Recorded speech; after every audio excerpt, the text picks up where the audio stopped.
तो ये तस्वीरें हम आपको दिखा रहे हैं। ज्यादा बातचीत करेंगे, हमारे साथ हमारे चैनल हेड शरद द्विवेदी फोन लाइन पे जुड़ गए हैं। शरद जी, आज के दौर में ये तस्वीरें बहुत डरावनी हैं और ये सवाल पैदा करती है कि जहां पर कोरोना संक्रमण के मामले लगातार बढ़ रहे हैं, ऐसी तस्वीरें अगर आती रही तो कैसे जंग जीती जाएगी कोरोना के खिलाफ? बिल्कुल रोमिता, ये तस्वीरें बहुत डराती हैं और चिंता पैदा करती हैं कि सोशल डिस्टेंसिंग की हम बात कर रहे हैं, हम सुविधाओं की बात कर रहे हैं। चलिए सुविधाओं का ये अभी हम सुविधाओं को थोड़ा सा नजरअंदाज भी कर दें, उनको भूल भी जाएं, लेकिन हमें ये व्यवस्था तो करनी ही होगी कि क्या अगर हम ट्रेन चला रहे हैं तो हमारे पास रेलवे के जो कर्मचारी हैं, क्या वो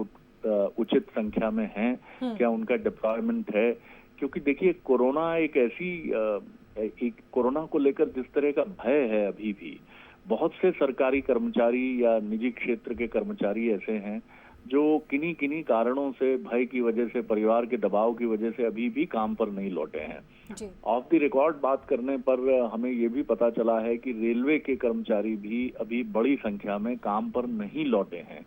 ये ठीक बात है कि 1 जून के पहले पहले उनको नोटिस भी दिए जा सकते हैं और उनको कम्युनिकेशन करके उनको काम पर लाया जा सकता है, लेकिन फिर भी अगर इस तरह की व्यवस्था हम देख रहे हैं जहां जिस ट्रेन को एक निर्धारित अपने गंतव्य की, अपने डेस्टिनेशन की दूरी 12 घंटे में पूरी करनी है और वो 24 घंटे में यानी 12 घंटे विलंब से उस स्थान पर पहुंच रही है,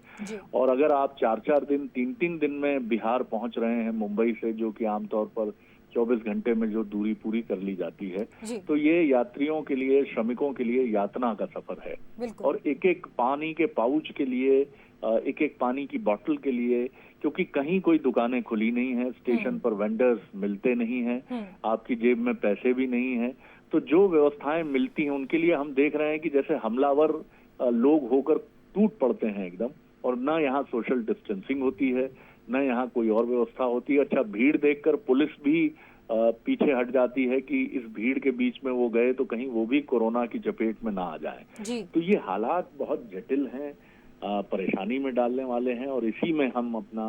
रेल यातायात और हवाई यातायात अब शुरू करने के दरवाजे पर खड़े हो गए हैं। इन चीजों को बहुत टॉप प्रायोरिटी पर लेना पड़ेगा हमें रोमिता। निजी क्षेत्र की भी अगर हमें मदद लेनी पड़े, प्राइवेट गार्ड्स की हमें मदद लेनी पड़े, या हमें हर स्टेशन पर खाने और पानी की समुचित व्यवस्था की बात करनी हो, इसको बहुत ही युद्ध स्तर पर हमको लेकर ये 200 ट्रेन का जो ऑपरेशन है, और हो सकता है कि केंद्र सरकार इस समय उस पर बहुत एक कार्य योजना बना रही हो, लेकिन ये बहुत जरूरी है, नहीं तो ये बहुत विस्फोटक स्थिति की तरफ हम जा सकते हैं, और ईश्वर ना करे कि वैसी घटनाएं घटें जिनकी कल्पना हम बिल्कुल नहीं करना चाहेंगे। बिल्कुल शरद जी, आपने बहुत बेहतर तरीके से उन मजदूरों की व्यथा को भी समझा है, साथ ही साथ उस तरफ भी इशारा किया है कि अगर हम इन सारी चीज़ों को खोलने पर विचार कर रहे हैं, अगर हम जिंदगी को पटरी पर लाने का विचार कर रहे हैं, हवाई जहाज उड़ाने की बात कर रहे हैं, तो हमें उन व्यवस्थाओं को भी इस वक्त एक निर्णायक तैयारी के साथ प्रोजेक्ट करना होगा ताकि इस तरह की तस्वीरें सामने ना आए, क्योंकि ये चुनौती और चिंता